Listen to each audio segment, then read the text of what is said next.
if you just yet, but I think it's something that Universe believes is definitely very viable. Yeah, the only issue here is he will be on the Dire side, so as we come to see, the Dire offlane is a little trickier with heroes like this. Not so bad for like your Nature's Prophet, who can kind of pull lane aggro and do some fancy stuff with the creeps, but like you said, the Earthshaker will allow him to get some lane control early on, assuming he blocks out, and maybe that's all Mike will need to get off to the right start and get that Alchemist snowball rolling, but yeah, we'll see. Looks like we'll have a bit of a pause here, though. Someone having some connection issues. Whoopsie. Or no, scrolling issues. Oh my, yeah, that's a problem. Yeah. I've actually had that issue before. I don't know what causes it, but makes the game pretty unplayable, that's for damn sure. I had friends who just don't even use end scroll. They either use like the middle mouse button or they use like hotkeys to move the camera, and I'm just like, that's absurd. That's not how you play. That's not how you play video games. What is this? I've seen people posting on Reddit that they use like World of Warcraft type hotkeys, like ASWD to move the camera around, and then build all of their other hotkeys around it, which is just, that feels very strange. But I don't know. I guess old habits die hard if you're like an MMO player. Well, nothing like some early shots fired at the fellow teammates from Fear to get things started here in America.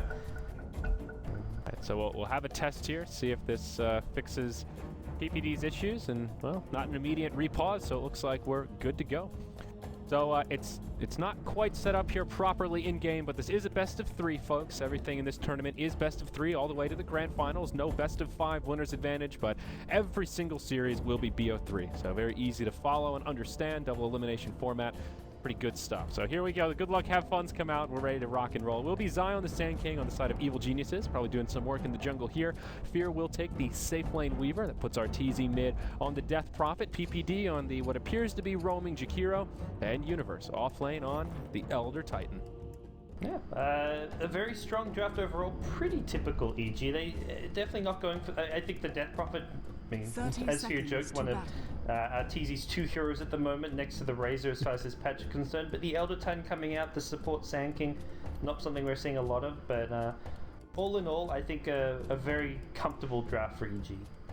Yeah, I think that's a good word for it. And we saw an Elder Titan just the other day, actually, but it was to counterpick the Morphling. I feel like that's I think it was in Starladder SEA that I was casting with either, I think I was casting with K-Poptosis, actually, and yeah, that's kind of his big niche right now. Counters the Morphling really hard with that natural order, and that's kind of the only time I've seen Elder Titan. I'll be excited to see how he works for EG as just kind of a casual pick here. But on the side of the Sneaky NYX Assassins, we've got Ush on the position 1 Viper up in the top lane. Their stand-in today, Whitebeard, will be on the roaming Rubik, headed towards the top lane. TC will take the Lightning Revenant Razor towards the mid.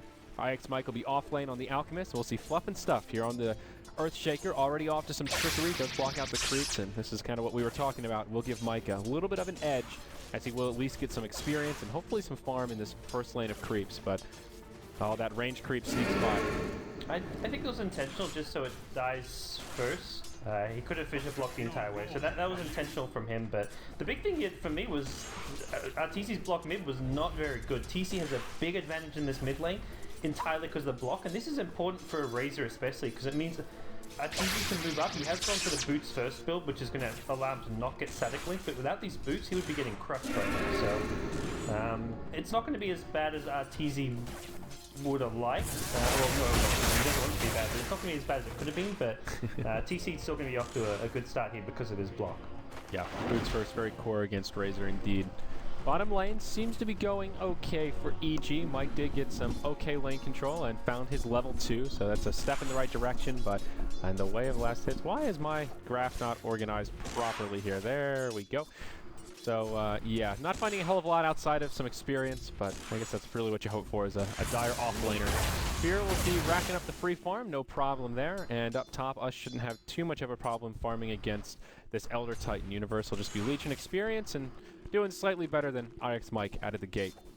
Yeah, it's the problem. Like, you get that first wave of experience with the Earthshaker block, but after that, they do go for a full and they mess up the equilibrium completely, and now Mike's gonna have a tough time. He can stand ancients, he can try and disrupt the pulls, the double pulls that are going on, and with the boots first, not the easiest kill for an Alchemist Jakiro until they get some levels if he's contesting pulls, but if Fear comes in, yeah, Mike goes down. So Universe grabs a Hate Strewn here at the 2-minute rune mark, and will just come mid, punches Razor a couple of times, and then just scurries his way back towards the top lane, it looks like. They're just cruising around in circles. Only level 2, so not really a lot of kill potential, but just being annoying. Anytime TC comes up to the creep wave to last hit, zoning him out, and even though Universe isn't getting much out of this, he's creating a lot of space for Arteezy and making his mid experience a lot easier. Yeah, that's a smart decision from Universe when he gets a rune like the Haste. This just probably got Arteezy like a good free 5 or 6 CS, as well as prevented TC from getting about the same. Not to mention, TC wasn't even getting some experience during that time, so Universe, he wasn't going to do much top lane with the lane pushed out as much as it was, and make sure he's being useful somewhere in the map. It's still like a which rune do you get? Because Mike is camping the bottom 2-minute rune every time, but unfortunately Mike isn't getting as lucky as Universe is when it came to the runes. Yeah, not yet at least. Only one has come out, but we'll see. Maybe things will shift in favor of old Alchemist here. He just starts roaming about. He stacks up the Ancients to a double stack, and now he'll just move into the jungle and rendezvous with Fluff and stuff. They are at the high ground here. No smoke available. So they may look for a rotation mid, but I don't think they'll be able to find something successful on Arteezy unless they do choose to smoke up. There is a ward on the high ground outside of the Radiant Ancient, so Artour is pretty well covered from ganks in this direction. Yeah, I feel like they need a smoke for this one. They haven't de-warded the Observer ward in the offlane as well, so any sort of ganks up there are going to be very tricky, although Universe has completely vacated top lane, so at this point Mike and Fluff need to bring out a smoke to get mid lane, and it is nighttime though, so 4 minutes hits, so nighttime comes and maybe a gank on mid lane is possible, but good ward coverage from EG. They're very prepared for this. Yeah, invisibility rune spawns up top. That ancient ward really comes in handy, so they'll see Rubik pick it up, and with this, Arteezy should be able to position himself appropriately, stay in the south portion of the lane, kind of around this line or more south of it, and just kind of hug the tower. So he may have to play a little more passive coming up for the next moments. Rubik will actually rotate top, hoping that Universe is just kind of hugging the tower and hiding away, maybe susceptible to a gank, but he will be in the jungle, just looking for some stray last hits, probably working towards the soul ring there with that Sage's Mask. Zai having a lot of fun in the jungle. He is now level 4, finds that second point in the Sandstorm, which really opens up your possibilities jungle-wise. 875 gold on top of his brown boots at 5 minutes. Looks like he's doing well on his way to a decently timed Blink Dagger. Looks like he's got a stack to retreat to. Big Wild Wing and trying to get that next stack. He's pretty close. Will he get? He's gonna get the triple stack. Yeah. He was very late to get that pull. I mean, he had to finish off the previous big camp, but getting another stack off of that, some good efficiency. And this is going to be a pretty fast Blink Dagger from Zai. And I like that he's just going to be farming away for the Blink Dagger, because Snara they're going to have a pretty fast mech on Osh. He's completely free farming the safe lane now. He's about to get the tier 1 tower, which will be a big boost to his gold. Should he get this, and there's going to be some strong 5-man, let's push down tower after tower DotA coming out of the sneaky NYX assassins, and that's where having a fast blink on Sand King's going to help a lot as far as defending towers goes. Yeah, definitely. An early mech will also assist in that. I don't know that EG will really rush one here. I guess Universe is best suited to be the mech carrier on that Elder Titan, and it'll be a long while before he grabs one. And potential first blood coming out as Universe finds this little spot in the trees. Beautiful juking. Ush taking a lot of tower shots. He will still go down. PPD comes in, connects with the dual breath. Liquid Fire's on there, but no Ice Path. It'll be enough to bring him down and find the counter kill. Sneaky NYX assassins draw the first blood, but EG's right there with the counter. That was some strong juking from Universe there, using that little... You can hide in those trees and it forces the Viper to dive so deep under the tower, so just knowing his Radiant offlane and forcing Viper to commit very deep for that one. Yeah. Maybe Jakiro probably could have TP'd like a couple seconds sooner, I guess, is the one thing where EG maybe messed up a little bit. Even if Universe maybe still dies, I think PPD was a little slow in the TP. Yeah, the good thing though about PPD getting that solo kill is he found a lot of experience. He's now level 5 off that, and Zai being in the jungle means his experience is nothing to scoff at. He's finding level 6. Meanwhile, on the Dire side, you've got a level 3 Earthshaker, a level 4 Rubik, and your offlaner is only level 4 as well. So that puts EG a nice jump ahead in terms of experience, about 2,200, and they've already got about a 2,000 gold lead. Again, a lot of that coming out of the jungle. But Sna will look to close the gap as they pressure the top tier 1 tower quite hard. just barely out of deny range as Universe connects with an Echo Stomp, finding a very early point there. You'll see a lot of Elder Titans go 0-4-4-0. And here he's prioritizing the sleep. I like it. Yeah. Maybe just the one value point, but even so, this is maybe going to prevent this tower going down. I mean, look at how much they're delaying here. Now Fluff gets caught in the Ice Path. The Dual Breath just barely connects. Will be forced to throw out a defensive fissure. Can they find the deny? No. Ush will grant the last hit on the tower as the Viper, but still delaying them quite a bit and almost setting up a potential kill if that Jakiro could have put out just a little more damage. So yeah, I think still a valuable point on the Elder Titan. Yeah, I don't imagine he gets more points in it, at least not until much later on, but as you said, very valuable point to get early on. He's going to have backup teaching in, and he's got a great setup for a Sand King or a Jakiro, be it the Ice Path, the Burrow Strike, and Epicenter. And when you know your opponent's going for this 5-man push, sure, having just constant Astral Spirit spam is nice, but being able to actually initiate it with the Storm, he's actually, no, he has gone for a second point in the Storm. I'm completely wrong there. He's going to start leveling it up and... Okay, so forget the other spells. Looking at a value point in natural order, that is completely different from, I guess, what would be your quote-unquote standard Elder Titan. That's usually the primary ability, even if you don't go for the 0-4-4, it's that natural order that everyone gets caught up on for the huge base armor reduction.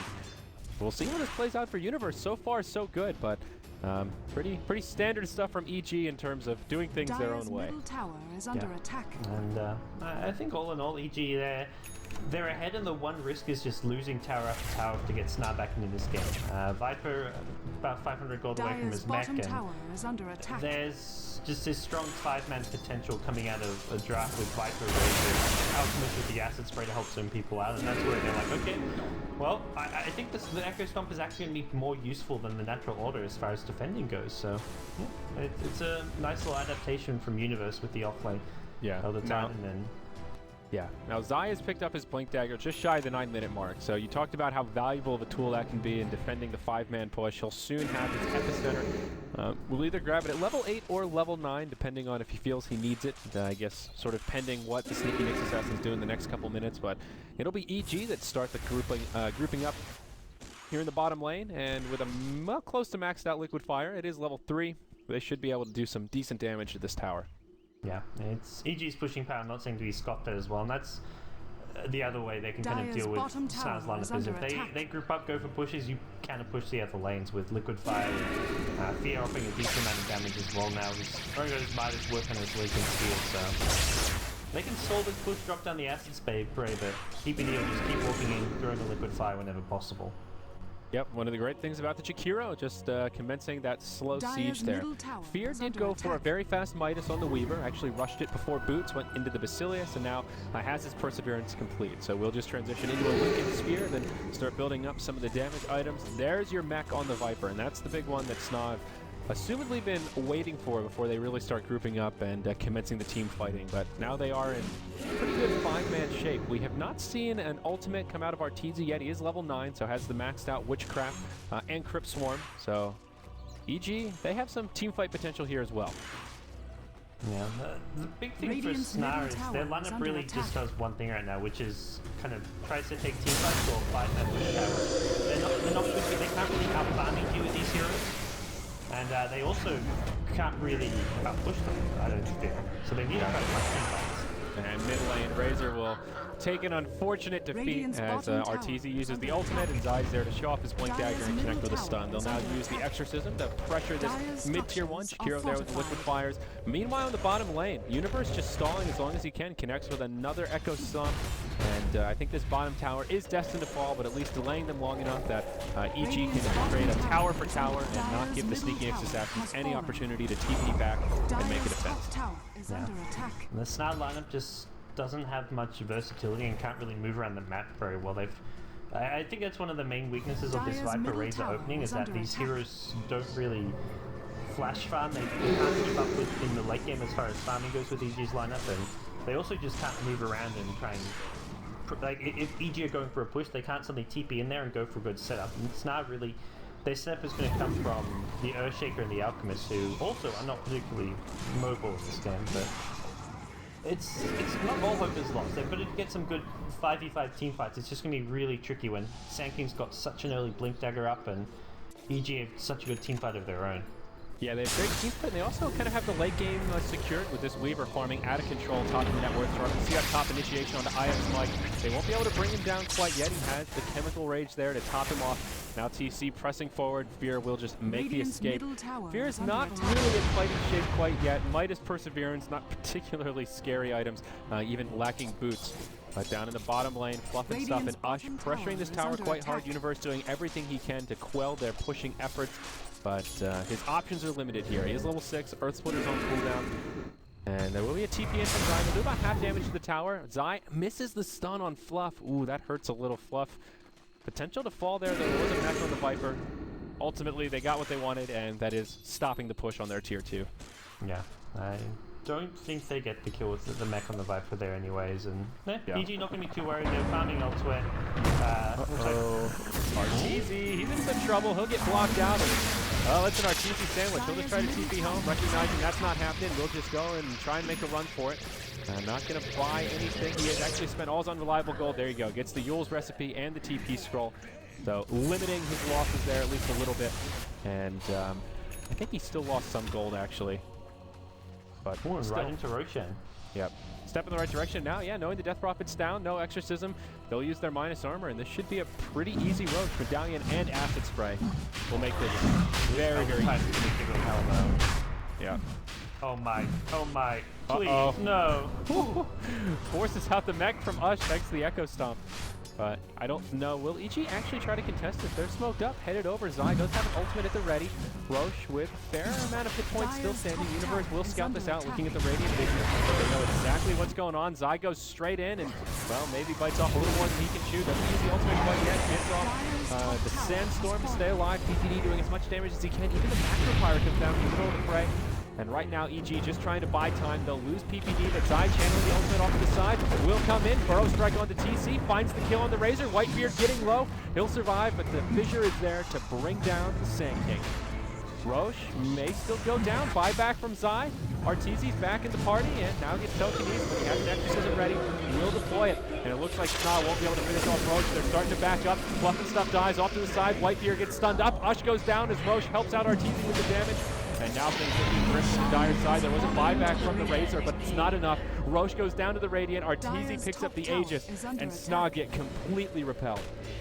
Well, if there are any doubts about Universe's skill build, he stalled Roshan so long with that Echo Stomp. It's got only a 15-second cooldown, so getting 2 stomps off in the Roshan pit to delay that allowed EG to contest it, and, well, they end up with Roshan. They end up with the Aegis. That was a big loss for the Sneaky NYX Assassins. Yeah, it really was. And now just looking at the graph, 7,500 gold, almost 10,000 experience. That was going to be their big recovery mechanism to commence the team fighting with an Aegis in tow. And now it's looking a bit more grim. TC in the top lane, about to get jumped on. Zai blinks over the tree line, misses the stun, but it doesn't matter. There's nowhere for TC to go. PPD connects with an Ice Path, a Dual Breath, even a Macro Pyre to bring down the Razor. And EG will be successful in their killing efforts. Alright, well, for EG, this is... they've got a really kind of just strong hold on this game now. After taking out Aegis and Roshan, now we're really kind of banking on maybe getting an Aegis, being able to just go for that stronger 5-man takedown towers. But with Aegis in the hands of EG, on the Death Prophet of all heroes, suddenly Snar just lose all ability to control this game.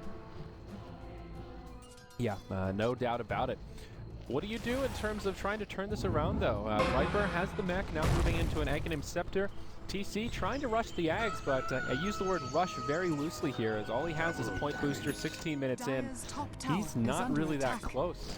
I mean, is there like an item build you can hope for? What's the general strategy that Snog need to try and regain some momentum here, Gods? And they're not going to be able to push, not into EG's heroes with their levels now, so it's going to be a combination of being as efficient as possible defending these lanes, because I don't think EG necessarily will be grouped up as 5. Like right now they've got 2 heroes top, 1 farming mid, and also ganking these small EG parties, because EG not grouped up means you need to try and find these efficient ganks, and just, I mean, you're not going to win the farming game late game, but you need to spend the next 5 minutes trying to find pickoffs here and there.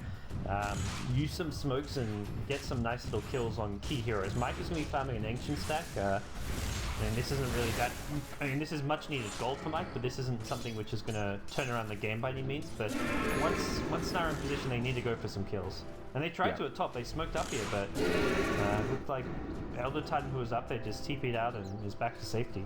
Just good game sense from Universe, recognizing he's in kind of deep. There's a few heroes missing off the map, and we'll just TP home, picks up his 4th staff, and now the Elder Titan has a lot more mobility and can afford to be perhaps in some riskier situations. The real problem for the Sneaky NYX Assassins is fear. He's 0-0-1, hasn't really been involved in these team fights, and essentially Snob just been losing a 4v5 in terms of team fights. All that time, Fear's just been farming away, using that Midas. He's level 12, almost at the top, tied with Arteezy, and there's just nothing slowing down his farm. He's happy as a clam here, just racking up last hits around the map. Yeah, and tower money coming his way as well now with this bottom tier 1 potentially being acquired. Gets taken by PPD, but either way, this will just accelerate his next big item, most likely the Death Slater. And I don't think they've got a good lineup for dealing with a Weaver in general. Rubik can steal Shikuchi, that's nice and all, but their 2 main core heroes, Razor and Viper, both do not match up well versus Weaver. Yeah, that's as we pointed out in the draft, a smart choice from PPD. Not often you see a 3rd picked Weaver, but it just made so much sense here. Snod drafted accordingly as they were following up 3 heroes with some sort of a crowd control or stun, but so far hasn't really yielded much in the way of shutting down the sneaky Scarab. Earthshaker has found his level 6, so at least has an Echo lane. Slam.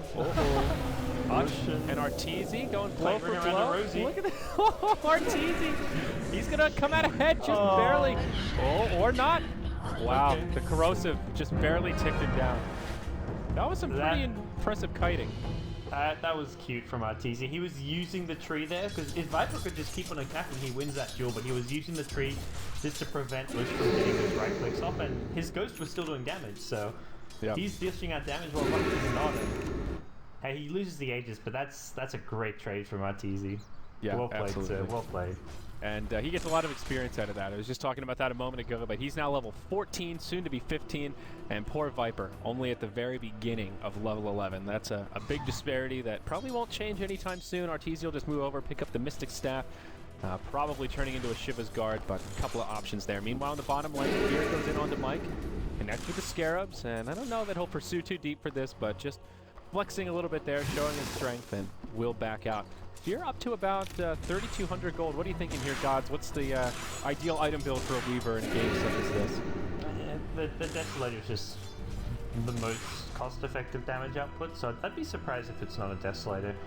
No real need for an MKB against... MKB is still good, but there's no evasion heroes at this stage, so I think just the Death Slater will be your standard Weaver build. Yep. I can't disagree with that one. Blink Dagger will come up onto Mike's Alchemist, and now they have some more long-range initiation. Arteezy in the top lane will find himself in a sticky situation. Echo Slam from Fluff. There is limited potential for Arteezy to survive this one. Will connect with a Yules out on TC, but reaps the benefits or the negatives of the slow there, and how TC doesn't pursue. That Drums build on Death Prophet, when you phase, you're at max movement speed, so... Bill Fluff had a fissure off cooldown, and oh, sorry, as I'm looking at that, we'll misgo an Alchemist down bottom, but he had a fissure coming up. I think they definitely could have pursued it for a kill to interrupt the TP, but he does. It's so hard to know where the Death Prophet goes with those jukes. Like that's why he uses TC. TC's the only one who can keep up with him with the phase boots and the 4 points in unstable current, but Fear at top, he's going to find a solo kill on TC, I think. Yeah, speaking of double TC, damage rune. Yeah, double damage Weaver is just... Oh, man. What can you do? What can you do? Best you can hope for is just to try and juke into the trees and TP out, but with that damage output, he can't really stand there and just take blows from him for too long. Yeah. The one other thing Fear can do if he wants to be really ballsy is go for a straight Rapier. If they can secure an Aegis for him, like Lincoln's Rapier on Weaver, it sounds kind of YOLO, but it's actually, I mean, Rapier is very cost-effective damage. So yeah, especially at this stage in the game, it's so early on. Yeah, be pretty game breaking. Radiance. He's actually going to go for the old school build with the Radiance, which is it's okay. It's not as cost effective as something like a Death Slater, but it's much more like a stable damage. Yeah. Rubik will fall in mid lane as EG just group up once more. Mike TP's forward, connects with a stun on two. Macro player from PPD just to zone him back. And in comes Zai, connects with a stun onto Ush. There's Arteezy with the exorcism, and now they'll look to try and commit to a team fight. Bluff, looking for the right fissure, will just pump fake it, and ultimately backs out. There is still a tier 2 tower standing here, so EG just showing how aggressive they can be and how they have few fears in the world. Now Mike hops to the high ground, short duration stun on design. More staff will keep him safe and sound, will burrow strike to the low ground. And now Sna caught in this kind of odd position here where EG are ready to tighten the noose and sandwich him about, but instead they'll just converge onto PPD. He'll get telekinesis to start things off. And that will be a dead Jakiro. Whitebeard does manage to steal the macro pyre, so that's something. But will it be enough? Now the cavalry has arrived, the rest of EG coming in. Radiant is up on Fear. Zai taking a lot of damage from that fissure. They will lose their Earthshaker. And now Arteezy just tries to TP out. Zai goes for the Slive as well. Fear popped his ultimate, but still ready to continue fighting. There's a sentry down, and he has to be a little careful here. We'll move out of the range of it. And oh no, Mike stuns himself. Fear coming back in, looking to drop the hammer, as they say. Macro Pyre dual breath from around the side, but Zai, he never TP'd out. He comes back in. It'll cost him his fight as Ush brings him down. The ultimate from our Universe softening him up even that much more. Now Fear just trying to play cleanup. Two fights kind of breaking out as Fear brings down Viper, and Razor will go down to the Jakiro. Now Fluff TP's right into the fray. They'll lose their Alchemist off to the side. Earthshaker will fall here. It looks like manages to get off the Echo Slam, doing a lot of damage, but Universe has him back, keeps him topped off, and Sneaky Nick Assassin is just in shambles. This Rubik, nowhere for him to go. The Ice Path comes out. He'll get punched down by Universe, and it's a full team wipe. EG just running over him. Yeah. EG is that critical match where Weaver just gets too strong, too scary with the Linken's Radiance. He just couldn't be dealt with in that fight. Even when he gets low, they have a little walking up to do with him. GG, game one in the bag for EG, one step closer to here. Yep, absolutely. So this is a best of 3. I know the in-game wasn't set up properly, folks, but we've got at least one more game in this first series to get things started. EG with a pretty decisive win, 18-6 in only 24 minutes. I think it really just came down to the draft, though. That pick from PPD to grab the Weaver kind of just was the final nail in the coffin. It was great execution from EG across the board, but end of the day, Snob really just had no way to slow down Fear.